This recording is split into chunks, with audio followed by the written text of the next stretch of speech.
Friends, ఇది వచ్చేసి AG gold mixed face whitening cream. ఇది ఇండియాలో ఎలా ఆర్డర్ చేసుకోవాలని చెప్పేసి చాలామంది నాకు వాట్సాప్లో మెసేజ్ చేస్తున్నారు ఫ్రెండ్స్.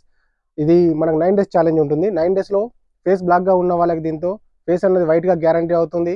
ఫేస్ పైన పింపుల్స్, వాటి నల్ల మచ్చలు, కళ్ళ కింద డార్క్ సర్కిల్, ఫేస్ పైన మంగు మచ్చలు కానీ రిమూవ్ అవుతాయి. ఇది బాయ్స్ లేడీస్ ఎవరైనా యూజ్ చేయొచ్చు. ఎటువంటి సైడ్ ఎఫెక్ట్ ఉండదు ఫ్రెండ్స్. జస్ట్ మీ లొకేషన్, పేరు, ఫోన్ నెంబర్ సెండ్ చేస్తే మీకు డెలివరీ అనేది ఫ్రీగా చేస్తారు. ఇండియా, కువైట్, ఖత్తర్, ఒమాన్, బెహ్రాన్, యూఏలో ఇది అవైలబుల్ ఉంది ఫ్రెండ్స్. 100% 9 daysలో మనకు రిజల్ట్ ఉంటుంది. ఇది బాయ్స్ లేడీస్ ఎవరైనా యూజ్ చేయొచ్చు. ఎటువంటి సైడ్ ఎఫెక్ట్ ఉండదు. ఒకవేళ మనకు 9 daysలో రిజల్ట్ లేదనుకోండి, మనీ బ్యాక్ కూడా ఇస్తారు ఫ్రెండ్స్. 100% రిజల్ట్ ఉంటుంది. ఎవరికైనా కావాలంటే మెసేజ్ చేయండి ఫ్రెండ్స్. నా నంబర్ వీడియో కింద మెన్షన్ చేస్తున్నాను. అండ్ డిస్క్రిప్షన్లో కూడా నా వాట్సాప్ నెంబర్ ఉంది ఫ్రెండ్స్.